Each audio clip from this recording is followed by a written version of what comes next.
Hello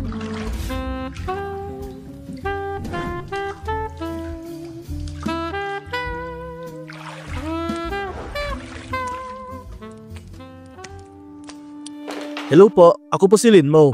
Lenmo, di ba? Ikaw ang high-rated na male physician at mataas ang reviews. Meron kang 8,848 reviews. Magaling ka nga talaga. Oo naman po. Hindi ka nagkakamali sa sinasabi mo, ma'am. Sige, tingnan natin.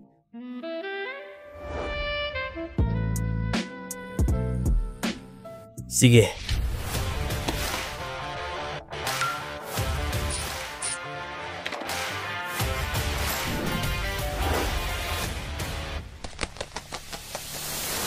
Ma'am, kung nagustuhan mong pagmasahe ko, sana ibigyan mo ako ng mataas na review.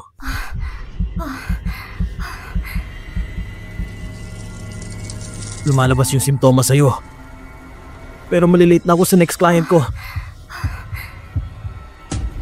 Hayaan mo na, papagalingin kita. Huwag kang magalala para may mataas na review ako.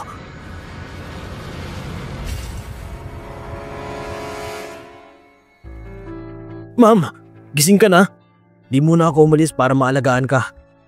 Kaya kailangan mo bigyan ako ng mataas na review. Mauuna muna ako. Nawala na yung ubo ko. Tumagal to na ng araw pero magaling ako ngayon. Lenmo, magbabayad ako ng malaki para magtrabaho ka sa akin. Hindi po pwede, ma'am. Naghihintay na sa akin yung next client ko. Kanina pa dapat tayo tapos bigyan mo na ako ng mataas na rating. Tandaan mo, habaan mo yung review. Teka lang. Ano? Lumalang kondisyon ni Lolo? Pupunta ako. Yung lalaking yun, kung kaya niya akong pagalingin, kaya niyang pagalingin si Lolo. Tingin ko kaya niya. Kailangan ko siyang hanapin. Naku, baka magiging mababang review sa akin ito.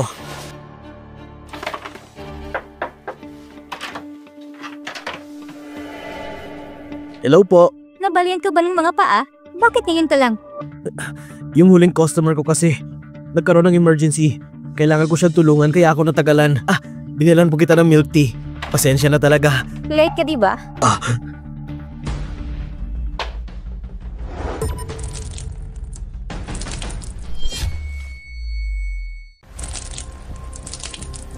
Ma'am, anong ginagawa mo? Anong ginawa ko? Doktor ka diba? Bakit ang tagal mong dumating? Ako ang boss mo dito. Naiintindihan mo? Nahuli ako kasi may emergency ang isang client ko. Baby, huwag ka na makaksaya ng oras sa kanya. Magpahinga ka na. Ako na lang ang gagawa. Okay. Ang lakas ng loob mo sumagot sa akin? Destroy mo bulok ka sa mahihirap. Sisiguraduhin mo mawalan ka ng trabaho.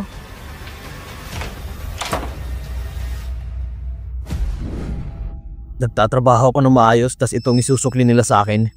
Hindi sana ako nakinig sa matandang yun. Kailangan ko pang pumunta dito para maghirap. Hindi ako pwedeng bumalik hanggat di ko nakukuhang 10,000 reviews. 3 taon ako naiinis.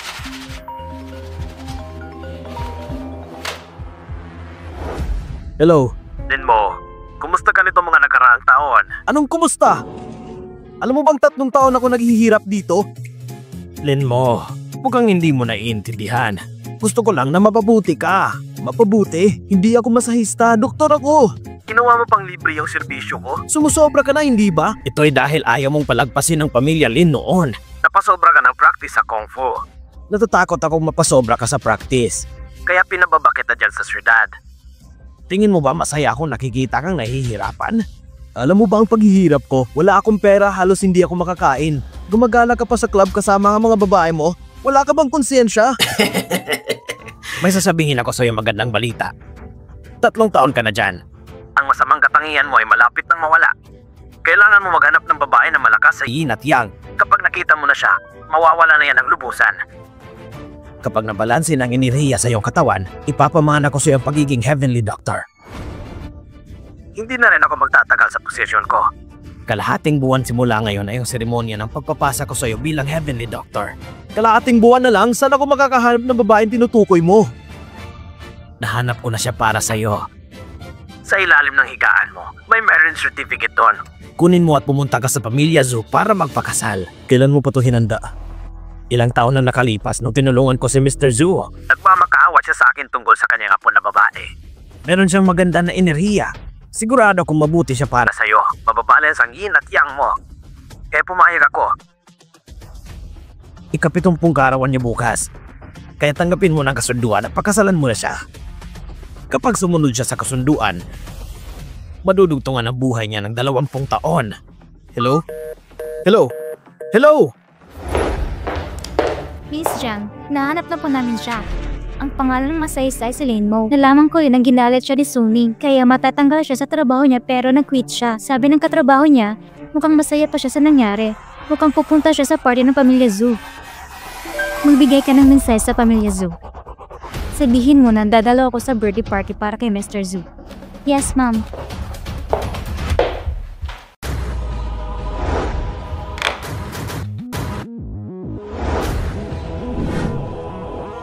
Oh, nakalimutan ko na mayaman pala si Mr. Zhu. Sayang naman kung mamamatay na siya. Buti nilang nandito ako. Kapag nalaman niyang kaya kong pahabain yung buhay niya, siguradong magpapasalamat siya sa akin at hayaan niya akong pagkasalan ng apo niya. Tumigil ka! Paano ka nakapasok dito?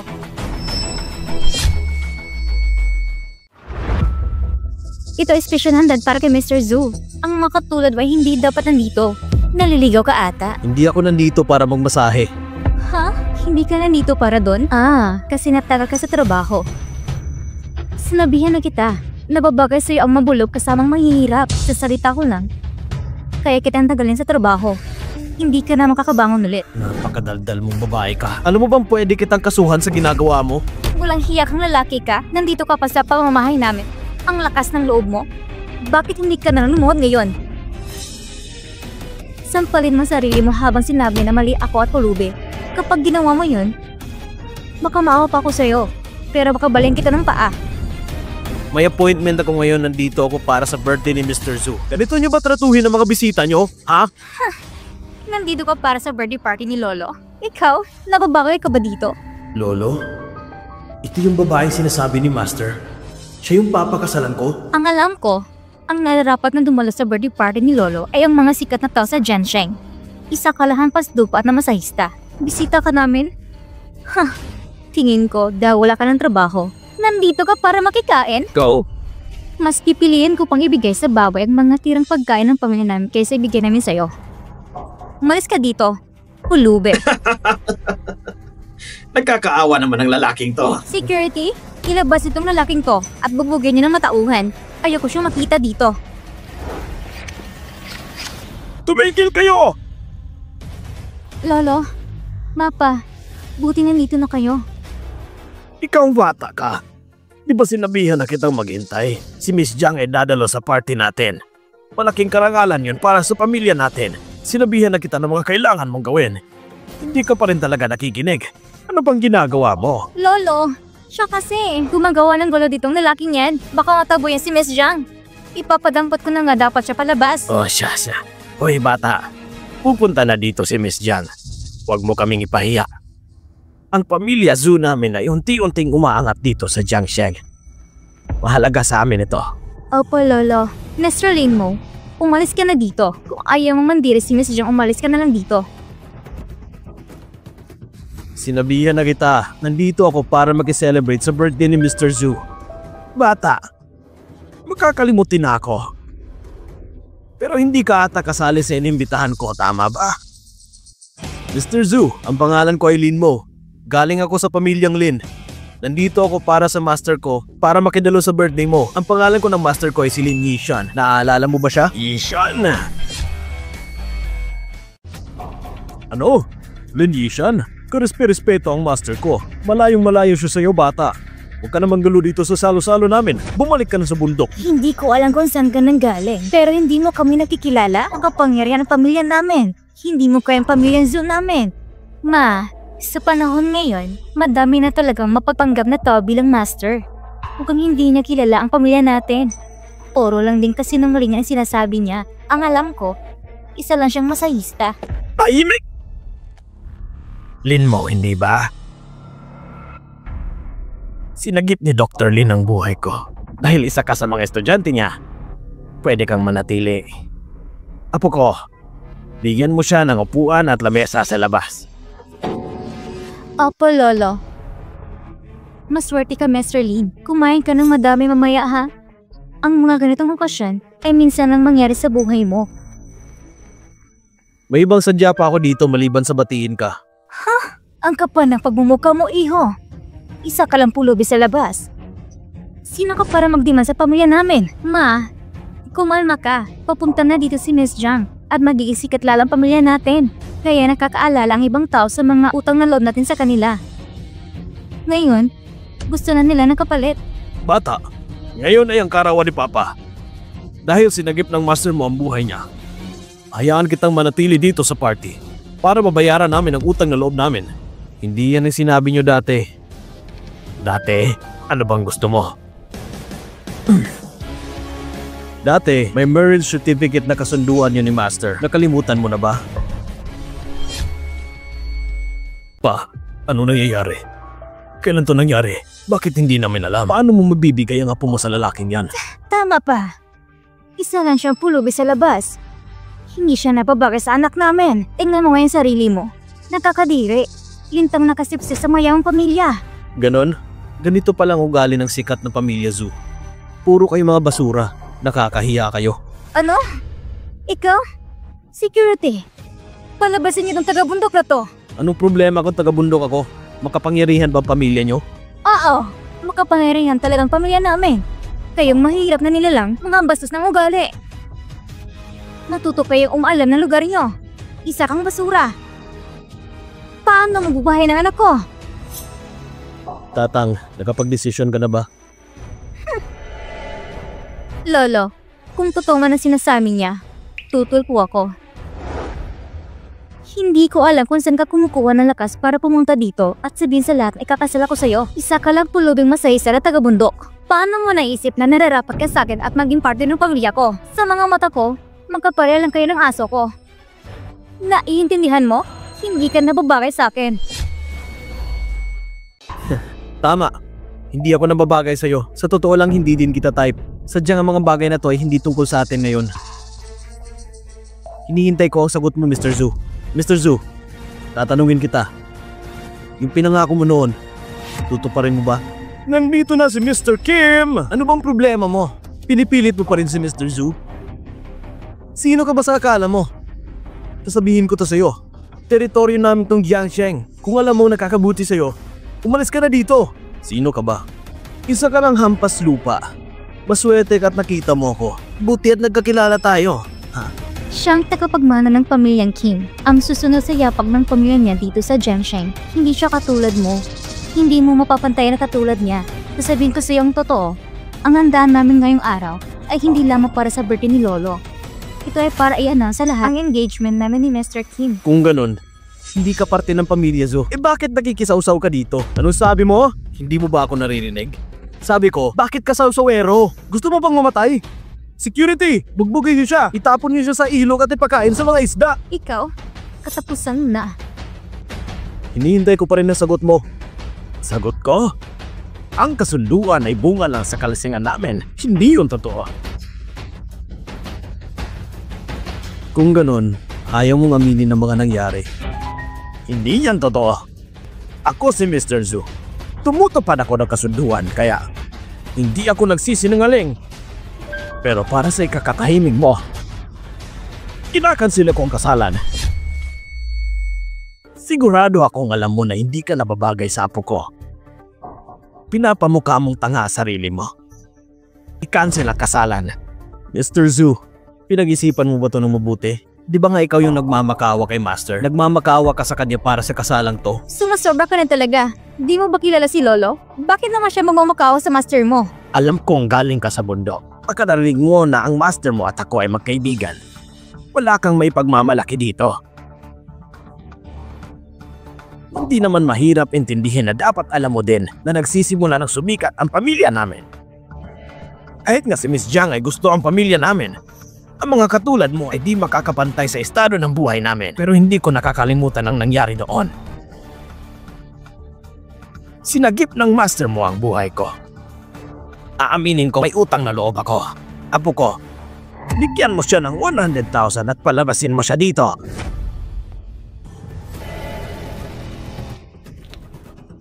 Tanggapin mo ang 100,000. Malaking pera na yan sa isang kagaya mo. Isipin mo na lang na yan yung bayad ko sa'yo sa pagligtas ng buhay ng lolo ko. Uy, pulubi. Pulutin mo na nga yung pera. Malaking tulong na 100,000 para sa mga hampas lubang kagaya mo. Tingi ka ba? Kunin mo ng pulubi ka. Mukhang di ka pa nakakakita ng ganyang kalaking pera. Kunin mo yung pera na yan at umalis. Kung hindi, sa pilitan kitang papalabasin dito. Ipapahiya kita sa lahat. Hoy, hampas lupa. Pulutin mo na yung pera. Mr. Zhu, salamat sa offer mo. Ang 20 taon na buhay mo para sa 100,000. Ikaw ang bata ka. Huwag kang magmayabang. Ang mga katulad mo ay walang lugar sa pamilya namin. Ito na ba ang pamilya Zhu ninyo? Naintindihan ko na. Nakapagdesisyon na ako. Aalis na ako at kakalimutan ko ang nangyari. Isa pa. Di ako tumatanggap ng pera sa nag-aagaw ng buhay. Iiwan ko ang 100,000. Dagdag niyo sa panglamay. Zoomin, tandaan mo to. Pagsisisihan niyo tong ginawa niyo sa akin. Dahil ako, ang tatapos sa inyo. Anong sabi mo? Ikaw ang tatapos sa amin? Tama ka. Tignan mong sarili mo. Ang mga katulad mo ay malamang makikipagkita pa sa iba. Walang hiya ka? Anong pinagsasabi mo? Huwag kang makinig sa kanya, Mr. King. Ikaw lang tanging mahal ko. Gago ka ba? Ang lakas ng loob mong manggulo dito. Pagod ka na bang mabuhay? Hoy, lalaki ka. Ayusin mo yung pananalita mo. Security! Kapal lang mukha mo, siraan ang anak ko at ipahiya ang pamilya namin. Bata, gusto mo bang mamatay? Putulin niyo siya na paa. Tama na yan. Masyado nang nakakahiya ang mga nangyayari. Iho, makinig ka sa akin. Dahil may pinagsamahan kami ng master mo, bibigyan pa kita ng isa pang pagkakataon. Lumuhod ka, tumingin ng tawad sa amin. Kapag ginawa mo yon, hahayaan kita makalis dito ng buhay. Kay master lang ako luluhod. Maliban sa kanya, wala na akong ibang luluhuran. Sino ba kayo sa inaakala nyo? Isa pa, kayo ang unang namahiya sa akin. Binabalik ko lang ang pamamahiyang ginawa nyo. Tama lang to, hindi ba? Ayaw mo mapahiya pero malakas ang loob mo. Security! Bugbugin niyo siya! Nandito na si Miss Jiang!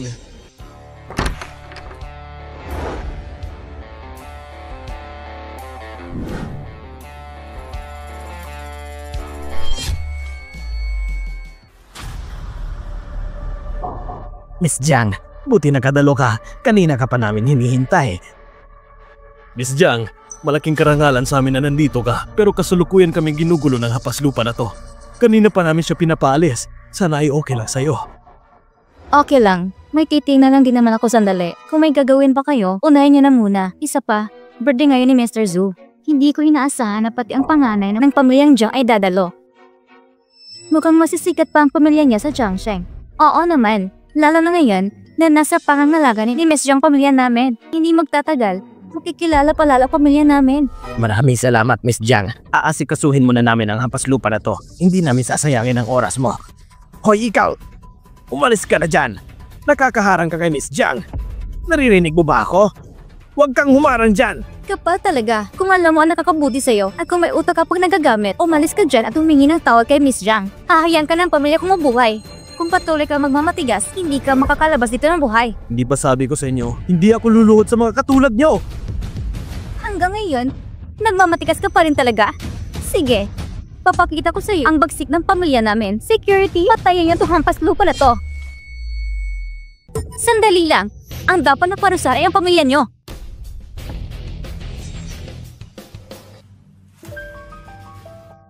Mr. Lin, hindi ko alam na ikaw pala ang tinutukoy nila. Pasensya ka na. Ikaw pala yan. Wala yun. Kumusta ka? Okay pa bang pakiramdam mo? Okay nang pakiramdam ko, Mr. Lin. Miss Jiang, kilala mo tong hayop na to? Tumahimik ka. Tinulungan ako ni Mr. Lin dati at magkaibigan kami. Kapala mo kaya yung insulto ang kaibigan ko. Gusto niyo bang mabuhay ang pamilya niyo sa Jiangsheng? Miss Jiang, baka nagkakamali ka lang. Isa lang siyang hampas lupang taga-bundok. Isa siyang hamak na masahista. Malabong magkakilala kayo. Anong problema yung sa taga-bundok? Bawal ko na ba siyang maging kaibigan? Hindi naman sa ganon. Nagkakamali ka. Ang ibig kong sabihin, mas mahirap pa siya kaysa sa daga. Sa yaman ng pamilya niyo, paano magkakakilala kayong dalawa? Sino ka para insultuin ang kaibigan ko? Hindi ko kailangan opinion mo. Hoy ikaw, masyado kang arugante. Pag-iisipan ko pa ulit ang partnership ko sa pamilya niyo. Pinaalalahanan ka lang ni Mr. Kim. Ginawa mo na agad ng pananakot ng partnership. Anong klaseng attitude yan? Sino ka para turuan ako? Manahimik ka! Lolo, tama naman ako. Sabi ko manahimik ka! Miss Jiang, hindi niya alam ang ginagawa niya. Sana ipatawarin mo pa siya. Ininsulto niyang kaibigan ko. Pasensya na. Master Lin, isang taong walang kaya kong burahin ang pamilyang Zhu sa Zhensheng. Ano? Hindi na kailangan. Pagsisisihan din nila mga desisyon nila. Pagsisisihan nila habang buhay. Siya nga pala. Anong sadya mo sa akin, Miss Jiang? Master Lin, may pabor sana akong hihingin sa'yo. Kung hindi rin naman dahil sa'yo, pinagtulungan na sana ako. Sige, ano ba yun? Napakabait mo naman. Sa labas na tayo mag-usap, Mr. Lin. Mr. Zhu, hindi mo tinupad ang kasunduan. Hindi ko na mapapahaba ang buhay mo. Nakakalungkot na hindi mo na naaalagaan ang sarili mo. Bago ako umalis, may papayo ko sa'yo. Pinapayuhan kita maganda simula ngayon. Dahil sa loob ng 7 araw, mamamatay ka na. Hoy, ikaw! Maayos ang aking pakaramdam. Huwag kang mag-alala. Maswerte lang siya, takisip-sip siya kay Miss Jiang para makatakas. Kaya ko siyang patumbahin kung gusto ko. Mr. Zhu, wala kang dapat ipag-alala. Nung nakaraan may kasunduan ng pamilya ko kay Mr. Zhang. Mas marakas pa rin ang pamilya ng mga Zhang kaysa sa Jiang. Hindi siya makakapalag sa kanya. Yan ang pinakamalakas na pamilya sa Jiangsheng. Chairman ng Zhang Group si Zhang Yunai. Tama ka. Aba, ayos! Nararapat talaga si Mr. Kim sa aming pamilya, Zhou.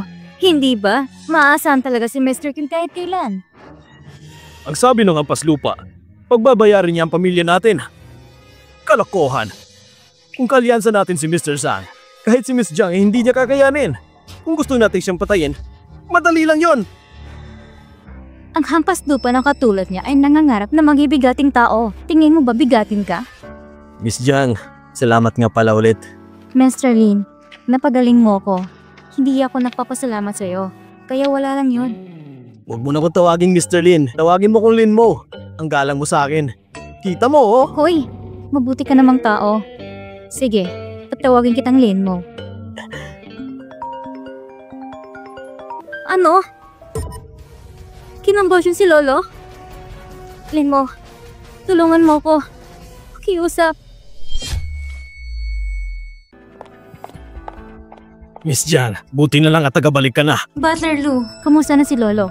Miss Jiang, hanggang ngayon, wala pa rin si Dr. Zhang. Pero may pinuntahan siyang iba. Zhao Shangyu ang pangalan. Kasalukuyan siyang nasa loob kanina pa. Hindi ko na siya inistorbo. Isa si Dr. Zhang sa magaling na doktor sa Jiangsheng. At si Zhao Shangyu ang magaling niyang estudyante. Kahit siya ang pinakabatang estudyante nito, wala kang dapat ipag-alala. Hindi pa rin ako sigurado. Miss, sino siya? Siya si Dr. Lin. Nandito siya para tulungan si Lolo. Pero mukhang... Hindi mo ba ako narinig? Padaanin mo kami. Lin mo, tara na. Shangyu, may pag-asa pa ba ako? Mukhang tumanda na pati mga buto ko. Hindi ko na mahihintay ang master mo. Huwag kang mag-alala, Mr. Jiang. Si Master nagturo sa akin. Madali lang sa akin tong sitwasyon mo ngayon. Kalma ka lang at huwag mag-alala. Pangako, papagalingin kita bago dumating si Master. Shangyu, maraming salamat. Kapag napagaling mo ako, magsabi ka lang sa akin kung anong gusto mo. Ibibigay ko sa iyo agad. Maraming salamat, sir.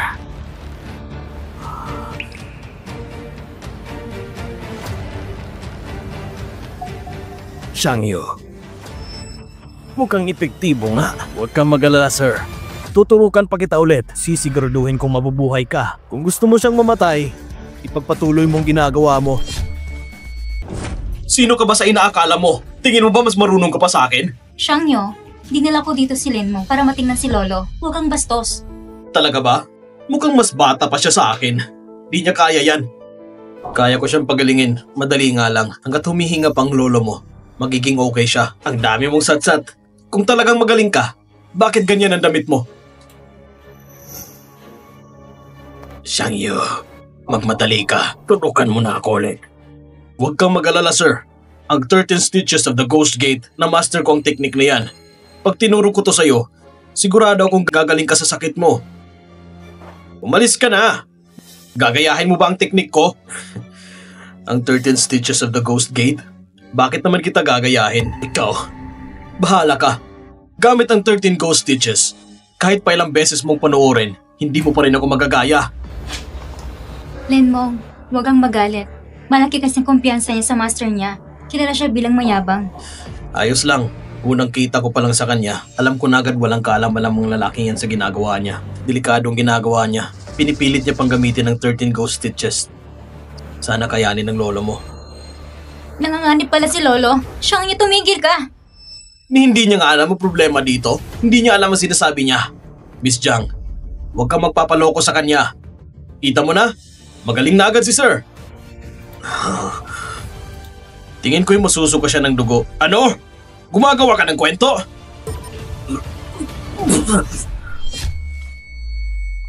Lolo! Hindi ko kasalanan yan. Hindi kinaya ng katawan niya. Shangyo, kapag may nangyari sa lolo ko, hindi kita mapapatawad. Lenmo, tulungan mo si Lolo. Huwag kang mag-alala. Akong bahala. Hindi mo nga alam saan ang mga sugat niya. Malinaw nga sa akin tapos kung saan-saan ka lang tuturok, wala ka talagang alam. Tingin mo ba mapapagaling mo siya?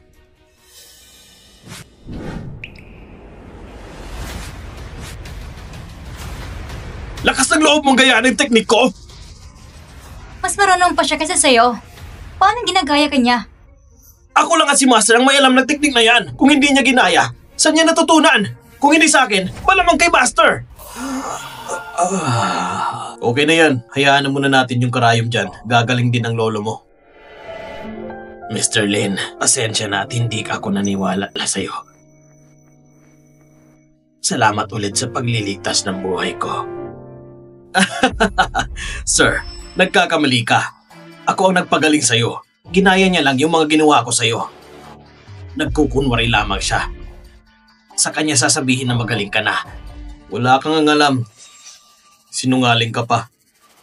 Ginamit ko ang 9 stitches needles ko. Mas mabisa nga ba ang gawaan mong teknik? Anong 9 stitches needles na pinagsasabi mo? Sinungaling ka. Sir, huwag kang maniwala sa kanya. Napagaling na kita. Hindi mo na kailangan maturukan ulit. Totoo ba yan? Shangyo, totoo ba yan? Oo naman po. Tatanggalin ko na ngayon. Huwag mong ituloy. Huwag mong subukan tagalin ang mga tinurok ko sa kanya, kundi mamamatay siya. Napagaling ko na ang sakit ng matandang to. Bakit ka ba nangingialam? Tingin mo ba alam mo ang sinasabi mo? Ayan. Sir, halika. Tumayo ka at maglakad-lakad. O sige. Oo nga. Nakakatayo na ako. Shangyo, isa itong himala. Halika, maglakad-lakad ka pa. Sige, nakita mo na? Ano? Mahirap paniwalaan ano? Papagkunwari ka kasi. Lolo! Lolo! Shangyo, kapag namatay si Lolo, isasama kita sa hukay niya! Wala akong kinalaman dyan! Siya yung nagturok sa lolo mo! Kaya siya nagkaganyan! Siya yun! Lenmo, pakiusap. Iligtas mo si Lolo. Nagmamakaawa ako. Kapag naligtas mo siya, gagawin ko lahat ang gusto mo. O sige, tutulungan ko siya ulit.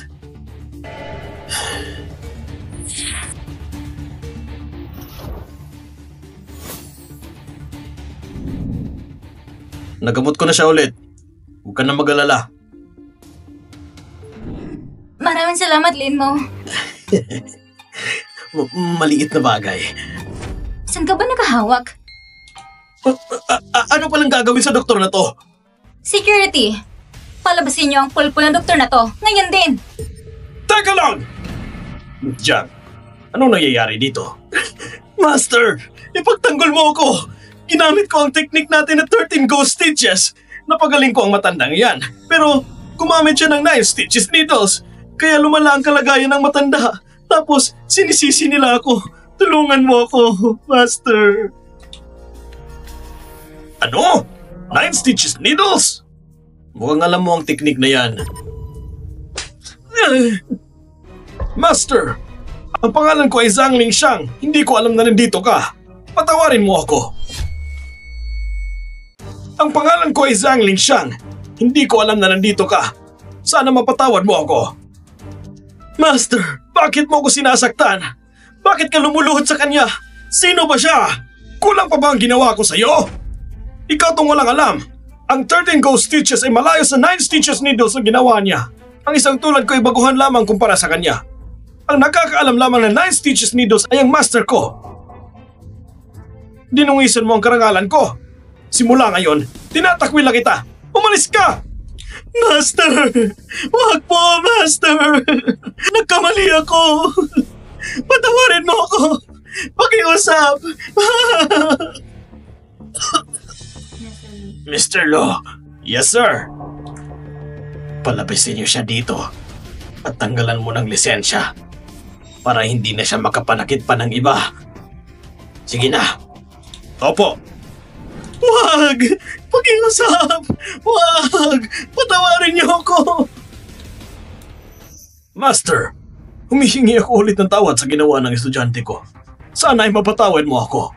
Sisiguraduhin kong di ko na mauulit muli. Sa susunod, piliin mo ng mabuti ang mga estudyante mo. Tumayo ka na. Salamat, Master! Alis na po ako. Hanggat nandito ka sa Jiangsheng, kapag may kailangan ka, sabihan mo lang ako at gagawin ko agad. Makakalis ka na. Mr. Lin, magaling ka ng manggamot. Pero bakit hindi ka pa nakikilala dito sa Jiangsheng? Nandito ko para sa kasunduan ng kasal pagitan ng pamilya Zhu. Pero hindi nila ako nagustuhan. Tingin nila hindi ako karapat-dapat sa pamilya nila. Ang tanga ng pamilya Zhu. Kaya pala kahit anong gawin nila, nasa baba pa rin ang pamilya nila. Bakit po, Lolo? Tinawanan ko lang ang pamilya Zhu. Nasa kanila na pero pinakawalan pa nila. Matino siyang lalaki pero ayaw nila sa kanya. Tutal, ayaw sa'yo ng pamilya Zhu. Sa amin ka na lang. Apo ko, pakasalan mo si Mr. Lin. Ha? Anong pinagsasabi niyo? Kakakilala pa lang namin. Huwag kang magbiro, Lolo. Sa panahon natin ngayon, normal na lang ang arranged marriage. Matutunan nyo ding mahalin ang isa't isa kalaunan. Mr. Lin, nasa sayo pa rin ang desisyon. Anong tingin mo sa apo ko? Ako? Maganda din naman siya. Maganda din ang kanyang pangangatawan. Nararamdaman ko din na malakas ang kanyang yin at yang. Malayo ang agwat nila kung ikumpara sa apo ni Mr. Zhu. Mr. Lin. Mr. Lin. Okay naman siya para sa akin. Siguro dahil lang sexy niya. Okay naman siya. Anong sabi mo? Gusto mo bang mamatay? O siya, magkakasundo din kayong dalawa. Magpakasal na kayo agad. Ngayon din. Lolo naman. Bibigyan ko pa kayo ng oras. Magsama muna kayo sa iisang bahay ng ilang araw. Saka kayo magdesisyon na magpakasal. Okay? Sige, Lolo. Sa iisang bahay? Okay lang ba talaga? Okay lang. Walang problema. Apo ko, isama mo si Lin mo pa uwi. Lin mo, ayos lang ba sa'yo? Kung yun ang kagustuhan nyo. Mr. Lu? Yes, sir. Asikasuhin mo silang dalawa. Ikaw na ang bahala. Sa susunod na araw, maganda ka para sa engagement party si Sisi at ni Lin mo. Siguraduhin mong engranding party. Siya nga pala, dapat imbitado ang pamilyang Zhu. Gusto ko makita ang pagmumuka nila pag nalaman nilang manugang ko si Lin mo. Ano kaya magiging reaksyon nila? Pabayaan mo na lang sinabi ni Lolo. Gagawin ko na lang munang gusto niya. Hayaan kitang tumira sa bahay ko. Nakapag-desisyon ka na ba? Nakapag-isip na ako. Pwede akong lumipat agad mamayang gabi kung okay lang sa'yo. Basta ba wala kang gagawin ng kalaguan kundi may trabaho pa akong gagawin kay Alice muna ako. Balikan na lang kita mamaya.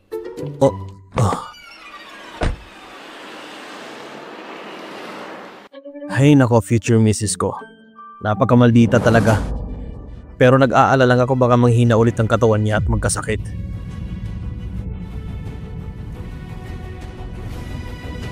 Hello, Zheng Wangsheng. Ipaghanda mo ako ng preserved ginseng. Ipapainom ko sa misis ko. Ihahanda ko agad. Sa 100 herbal mo na lang kunin. Sige, dadaan ako dyan.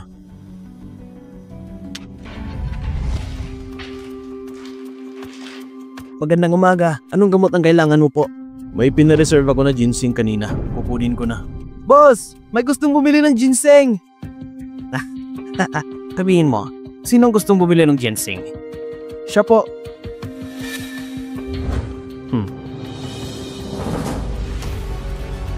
Pinagloloko mo ba ako? Siya?